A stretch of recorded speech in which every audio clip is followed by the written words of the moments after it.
Okay, so you're gonna have to forgive me, my gaming folks and people. You're gonna have to judge me. I did not grow up playing the Devil's May Cry games. I know it's a crime against humanity. I've already been ripped a new one by some of my homeboys. Don't judge me. Too much, at least. Okay. I decided to finally get the PS4 like remastered HD version of Devil's May Cry. And so I'm making my way through the third one still. I'm not all the way done. I just passed, or not too long ago passed, um, beating the like naked vampire lady and getting the guitar, which I think before that is the first fight with Virgil, because my homeboy tells me you fight Virgil again. So yeah, I guess I have to fight him again, and it was a pain the first time. Wasn't too bad, but definitely wasn't easy the first time. I had to switch my weapons up. But yeah, I'm just now getting into the OG DmC Devil May Cry trilogy.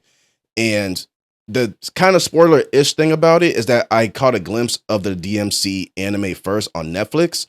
So I was going in with certain expectations, primarily when it comes to Dante's personality. When I saw Devil's May Cry 1, I was like, this is not Dante from that anime, which it seemed like people agree like that's like his dominant personality, or I guess his more popular personality. So I was a little thrown off. But when it came to the gameplay of DMC one, I didn't necessarily like it. Like the best way I could put it is that I needed YouTube for more or less every step of that game. More or less every step. Like there was almost no part of DMC one where I couldn't figure something out by myself or figure out how to like navigate it. The final boss was a freaking pain. Like not even like when you use Ebony and Ivory to like throw like a super blast at them, but like the actual part where you use your devil trigger form and you fight them, and you have to blast them out in midair, and then you fight them like in a volcano or in the lava. That was a pain. Mainly because the camera, or at least part of the reason the camera in the game is not that great. The controls are a bit different from other games that I'm used to. But one thing I do appreciate is like the minute you boot up the game, you can definitely see like, yeah, this is God of War era, like OG God of War era gaming, and you can see it because a lot of games from that time period had a lot of tropes in common. So when it comes to like breaking stuff and absorbing like the red orbs and all that stuff, I was like, yeah, definitely from that era, the OG God of War trilogy era, which I definitely appreciated. But one of the downgrades when you realize this is a game from the early 2000s is again camera. You have no real control over it. That sometimes can cost you winning or losing at times. The final boss in particular, that was annoying because now you got platforming in the mix, which I'm not like the biggest hater of platform games. I'm just not their biggest fan either. It's not, my main thing. But when the camera is terrible and you have platforming to do, that can be very frustrating. So that's one thing that DMC1, I guess at the time, wasn't its best feature. Now with DMC2, a lot of people don't like DMC2 at all. I actually think DMC2, at least in the controls, primarily with dodging, is one of the better improvements of the game. Because the dodging in DMC1, and they brought it back in DMC3, but I'll talk about that. DMC1, you needed to hold the R1 button, the right button, and then use your analog stick to go left or right to dodge. I didn't like that. It seemed like your mobility was pretty limited. And there were quite a few times where, again, because the camera's not that great and the mobility isn't that great for the time, compared to gaming now, that it seemed like that was the thing that was getting me got half the time, was the fact that I was trying to move and I would accidentally do one move when I'm trying to do something else. And it was just a pain. When it came to DMC2, I feel like that mobility is noticeably better because you're able to dodge pretty much in any direction without having to hold the R1 button, which keep in mind you're supposed to use to aim and focus your attacks. Now, that is one thing that DMC2 did good that DMC1 also didn't have, but DMC3 took away again. DMC1 didn't have like many health gauges for the enemies that you were fighting. You just beat them up until you beat them up. Versus DMC2 actually gave you that. It actually lets you know what the different enemies. One, they had like a target lock type system, if I remember correctly. They definitely have it in DMC3 for sure. And whatever enemy you were locked on, you could see their health and you would get an idea of like which enemy is weaker and to take out first and prioritize, and then you can take out some of the other ones and you can kind of strategize that way. But the camera in DMC2, surprisingly, in a fashion, is even worse than DMC1. DMC1, the enemies will all show up in like the view of the camera, but you just didn't have control of the camera, so it made visibility somewhat limited as well as mobility. DMC2, there are times where you gotta fight like zombie tanks or something, and you can't see them. So they can attack you, and you'll possibly get unalived by it. You'll lose the game, but you couldn't do anything about it in the first place. Then you have little kind of details. I don't know if it's a programming thing, glitches from back in the day, but there was a couple times where I was trying to take out, again, when you're facing the zombie tanks, like on the freeway type thing on the bridge, and I'm at the first tank and I'm taking it out because it doesn't take much to take one of those guys out. What's very annoying is when you have a tank behind it that can still lock onto you and fire at you and essentially fire through the tank that I'm hiding behind and still hit me, which makes it tedious to try to take out that first zombie tank, and then I gotta take out that other one. And while I'm trying to take out that other one, there's another one back there that's completely out of sight that can completely snipe you, and it's just a pain in the butt. That's where it's like surprisingly worse than DMC1.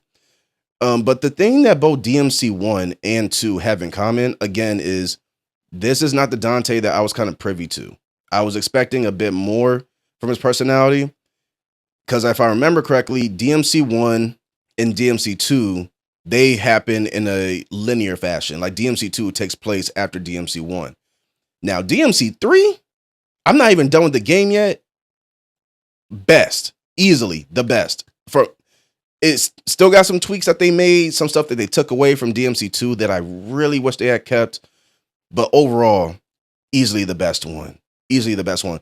Like, if I play DMC 4 and 5 and still find that DMC 3 is my favorite of the franchise, I'm not going to be surprised. It is great. The story is great. The kind of God of War element where you beat somebody and you take their weapon or take a piece of them with you or something, especially with the twin swords and the like fire and gale blades. That's great. Those are some of my favorite weapons. Cerberus is great. There's almost no weapon so far that I've come across that I don't like. I still have his regular sword. I forget the name. I have the Cerberus, kind of like nunchaku type of things. And I have the twin swords, and I just got the vampire like guitar thing, which is a little weird. Like, it works, especially against those like ghost reaper type of monsters, to a degree, but it's a bit more abstract. Like, it has a scythe attack, but it's not his main thing. It's kind of like a one strike type of thing, the way I've been kind of playing with it. But overall, all of the weapons are great in their own right. I love the way he's able to gather weapons this time. But as I mentioned, this DMC3 is where we get the Dante that we know and love. This is where I'm like, this is the Dante from the Netflix anime adaptation. This is that Dante. Like, I could see this happening in that time period. Another small detail, because I watched the anime, well, people kind of spoiled it as well, but in the anime adaptation where Dante's going up against those like hitmen that the government people sent after him to get his amulet, and he starts by lighting a cigarette and playing music from a jukebox, just to find out that was actually a reference to the original game, or one of the original games.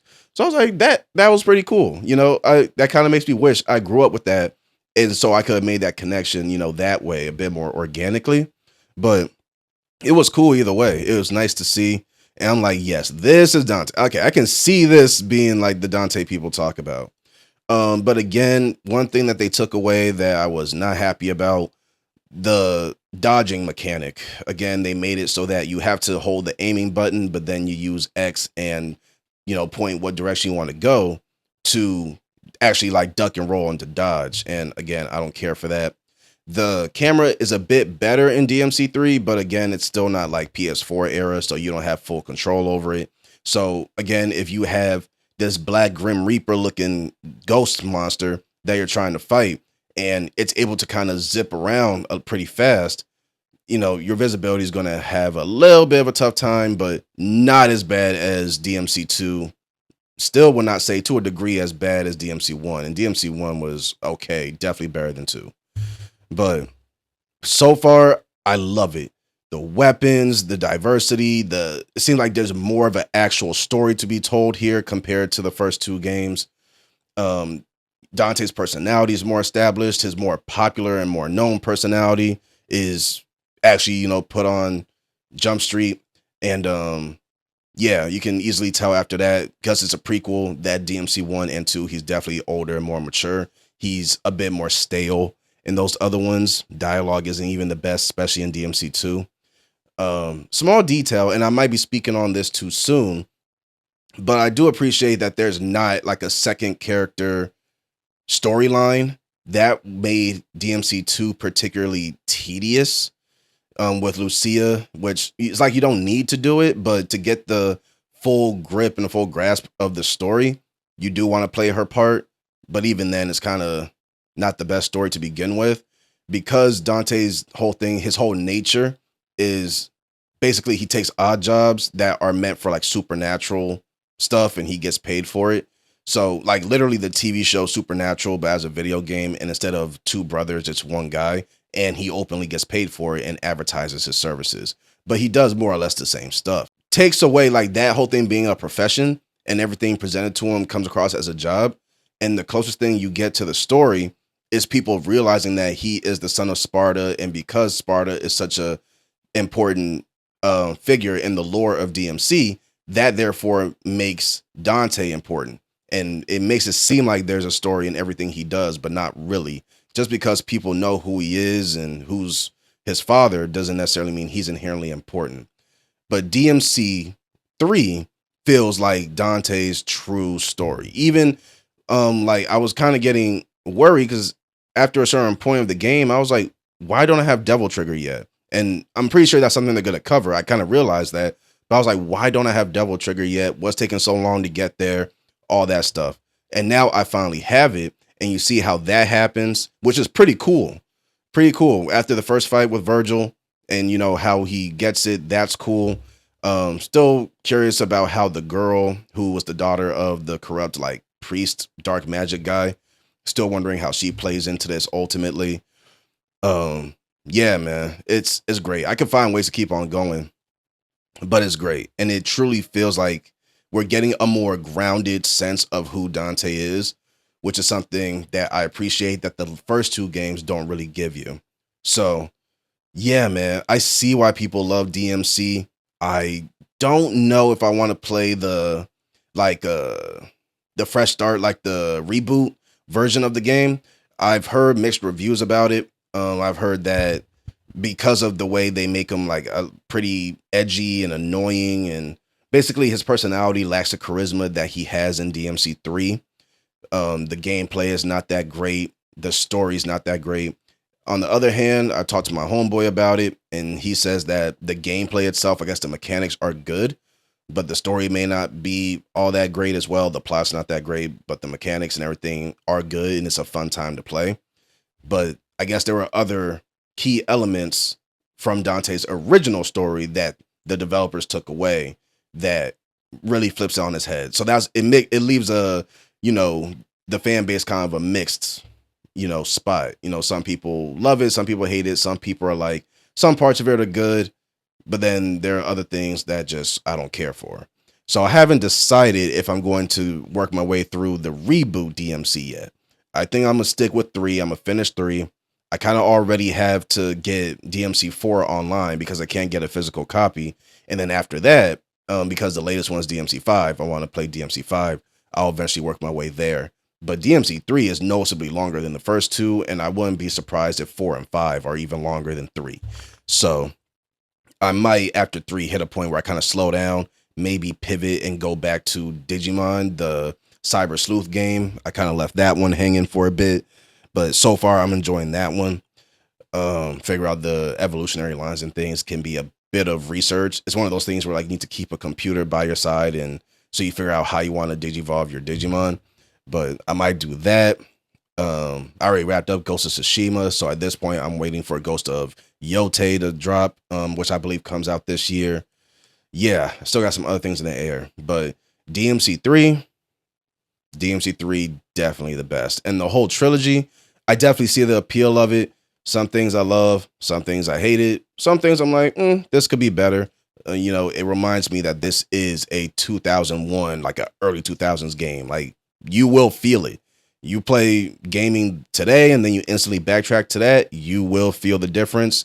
And personally, DMC 1 really pissed me off. Like, I was mad. Like, I had words for one of my homeboy because he didn't tell me to get the game, but it's like he kind of influenced me indirectly at the same time. So I just jokingly kind of like yelled at him over like a voice note, but he knew I was playing with him. But yeah, man, love the DMC game so far. Can't wait to see what else is coming. So don't spoil anything for me, but please share your comments, feedback, any suggestions, stuff like that in the comment section below. And I'll see you guys in the next one. Later.